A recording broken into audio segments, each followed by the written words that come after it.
নমস্কার বন্ধুরা, welcome to my channel SB explorer. তো বন্ধুরা, সকলকে জানাই শুভ সকাল। তো যারা চ্যানেলে প্রথমবার এসেছো অবশ্যই সকলে চ্যানেলটি সাবস্ক্রাইব করে দিয়ে ভিডিওটাকে একটা করে লাইক করে দিও। তো প্রথমেই যে আপডেটটা দিয়ে শুরু করতে চলেছি সেটা হচ্ছে গতকালকে আমাদের জাতীয় দলের ম্যাচ ছিল, তোমরা সকলেই জানো, হংকংয়ের বিরুদ্ধে। তোমরা সকলেই ম্যাচের কী ফলাফল হয়েছে সবটাই জেনে গেছো। 1-0 গোলে আমাদের ভারত হেরে গেছে, যেখানে অ্যাশলে ওয়েস্টউড তিনি আফগানিস্তানের কোচ থাকাকালীনও ভারতকে হারিয়েছিলেন। এখন হংকংয়ের কোচ হয়েছেন, তখনও কিন্তু তিনি ভারতকে হারিয়ে দিলেন। তাহলে ভারতীয় ফুটবলকে মানে কি অবস্থা ভারতীয় ফুটবলের সেটা তিনি ভালো করেই জানেন। সেই দুর্বলতা কাজে লাগিয়েই তিনি কিন্তু ভারতকে হারালেন, যদিও পেনাল্টি থেকে গোল হলেও। আর এদিকে তোমরা যদি দেখো তাহলে মোহনবাগানের প্লেয়ারদেরকেই বেশি দোষ দেওয়া হচ্ছে, বিশেষ করে আশিক কুরুনিয়ান, লিস্টন কোলাসো আর ভিশাল কাইতের লাস্টের ভুলের জন্যই কিন্তু পেনাল্টিটা পেয়েছে হংকং, সেটা তো মানতেই হবে। কিন্তু শুধু কি এই 3জন প্লেয়ার দায়ী? তাহলে বাদবাকি বাদবাকি যে প্লেয়ারগুলো ছিল 8জন প্লেয়ার, তারা কি করছিল? তারাও তো কিচ্ছু করতে পারেনি।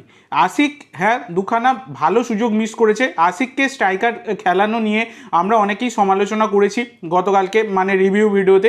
কিন্তু আশিক স্ট্রাইকার না হলেও যে ধরনের গোলের সুযোগগুলো তিনি নষ্ট করেছেন, এগুলো তো নষ্ট করার কথাই নয়। এতদিন ধরে তিনি সিনিয়র দলে খেলছেন, এত বড় নামী ফুটবলার তিনি। তো মেন ব্যাপার হচ্ছে সমস্ত ভারতীয় জাতীয় দলের প্লেয়ারদের জয়ের খিদেটাই নেই, জয়ের কোনো রকম খিদেটাই নেই, সেইটা কিন্তু দেখা যাচ্ছে মেন সমস্যা। সেইটা মেন ব্যাপার হচ্ছে এরা এখন নিজেদের জায়গায় প্রতিষ্ঠিত, ভালো পয়সা ইনকাম করছে, এই জন্য এদের আর কোনো জয়ের খিদে নেই, এদের আর নতুন করে পাবার কিছু নেই, যেটা কিন্তু দেখে বোঝা যাচ্ছে। এখন জাতীয় দলের উন্নতির জন্য যেমন ওসিআই প্লেয়ার অবশ্যই দরকার, তেমনই জাতীয় দলে কোনো মানে জুনিয়র প্লেয়ারদেরকে খেলানো উচিত, যাদের জেতার খিদে আছে, নিজেদেরকে প্রমাণ করার খিদে রয়েছে, সেই রকম প্লেয়ারদেরকে নামানো উচিত। আর এই কোচ রোকা, ইনি থাকাও যা না থাকাও তা, কোনো ভারতীয় কোচ আনলে বেটার হবে। এই রোকাকে আগে বিদায় করা উচিত, কারণ ডেইলি নেগেটিভ কমেন্ট করেন তিনি, এছাড়া তার মধ্যে কোনো পজিটিভিটি আমরা কিন্তু লক্ষ্য করি না। যদি আমাদের জাতীয় দল নিয়ে এতই নেগেটিভিটি তার মনে ছিল, তাহলে তিনি দায়িত্ব নিলেন কেন? দায়িত্ব নেওয়ার তো কোনো দরকারই ছিল না। তো এটাই হচ্ছে কথা, রোকাকে একদমই দরকার নেই জাতীয় দলে। এনাকে যত তাড়াতাড়ি সম্ভব তাড়ানো হয় ততই কিন্তু বেটার হবে আমাদের জাতীয় দলের জন্য। এদিকে বাংলাদেশের সমর্থকেরা তারাও প্রচুর নাচানাচি করছিল আমাদের ভারতীয় জাতীয় দলের যে প্র্যাকটিস ম্যাচটা খেলেছিল, ফ্রেন্ডলি ম্যাচটা, সেইটার পর আর কি। তো মানে বাংলাদেশ তারা হারিয়ে দেবে ভারতকে, এটা নিয়ে। তো সেখানে বাংলাদেশের সাথে গতকালকে সিঙ্গাপুরের খেলা ছিল, সেখানে সিঙ্গাপুরের প্লেয়াররা সিঙ্গাপুরি কলা খাইয়ে দিয়েছে বাংলাদেশকে, সেখানে 2-1 বলে বাংলাদেশকে হারিয়ে দিয়েছে সিঙ্গাপুরের প্লেয়াররা। আর এদিকে তোমরা যদি দেখো শ্রীলঙ্কার সাথে চাইনিজ তাইপের খেলা ছিল, শ্রীলঙ্কার র্যাঙ্ক হচ্ছে 200 আর চাইনিজ তাইপের র্যাঙ্ক হচ্ছে 166, ফিফা র্যাঙ্কিং বলছে আর কি। তো যেখানে শ্রীলঙ্কা 3-1 গোলে চাইনিজ তাইপেকে হারিয়ে দিয়েছে। তারা কিভাবে বাজিমাত করেছে জানো? মানে শ্রীলঙ্কার প্লেয়াররা তারা ওসিআই প্লেয়ার খেলিয়ে বাজিমাত করেছে। তো আমাদের ভারতে অবশ্যই দরকার ওসিআই প্লেয়ার, যত তাড়াতাড়ি সম্ভব ওসিআই প্লেয়ার আমাদের জাতীয় দলের জন্য খেলবে ততই কিন্তু মঙ্গল হবে ভারতীয় ফুটবলের জন্য। নাহলে ভারতীয় ফুটবল আস্তে আস্তে যেভাবে হারিয়ে যাচ্ছে, এইভাবে কিন্তু হারিয়ে যেতে থাকবে। ভারতীয় ফুটবলের উন্নতি তো কিছুতেই দেখা যাচ্ছে না। কি করে উন্নতি হবে? কিছুই দেখা যাচ্ছে না আমাদের ভারতীয় ফুটবলের উন্নতি। কিভাবে হবে ভগবান জানে।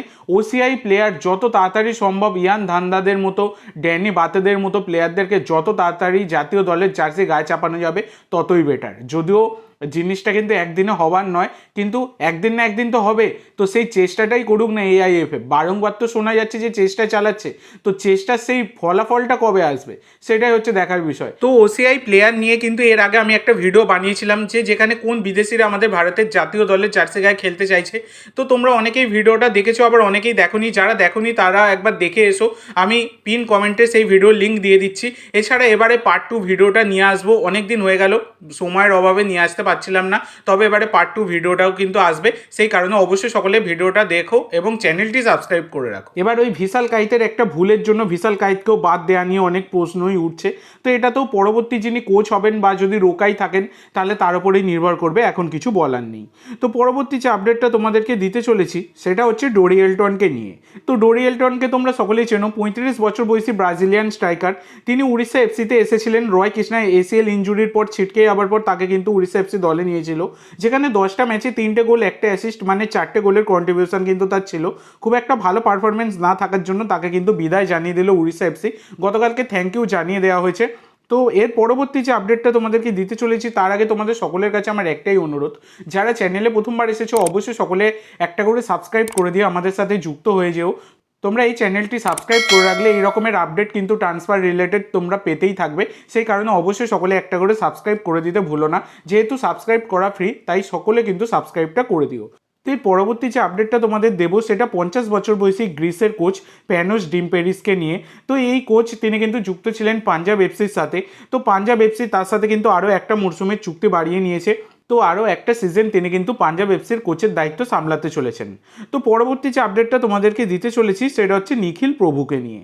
তো নিখিল প্রভুকে তোমরা সকলেই চেনো, 24 বছর বয়সী ভারতীয় ডিফেন্সিভ মিডফিল্ডার, মার্কেট ভ্যালু 2 কোটি টাকা। তো তিনি কিন্তু বর্তমানে যুক্ত রয়েছেন পাঞ্জাব এফসির সাথে, এবং পাঞ্জাব এফসির সাথে তার যদি তোমরা দেখো তাহলে কিন্তু চুক্তি রয়েছে 2026 সাল অবধি, মানে আরও একটা মরশুমের চুক্তি রয়েছে।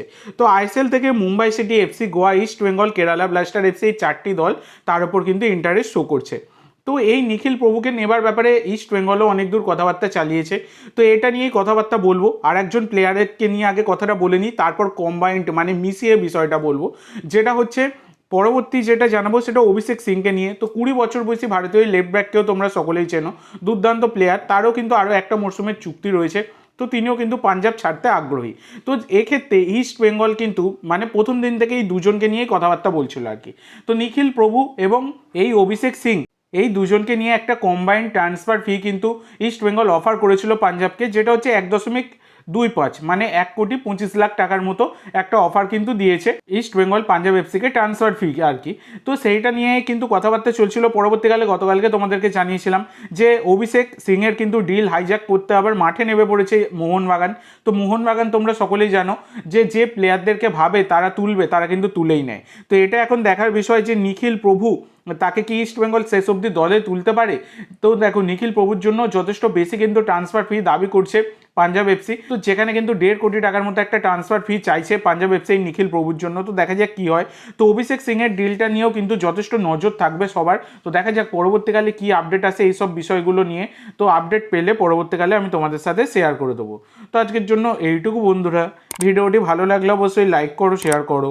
আমার চ্যানেলে প্রথমবার এসে থাকলে চ্যানেলটি সাবস্ক্রাইব করো, আর কমেন্ট করে জানাও ভিডিওটি কেমন লাগলো। ধন্যবাদ।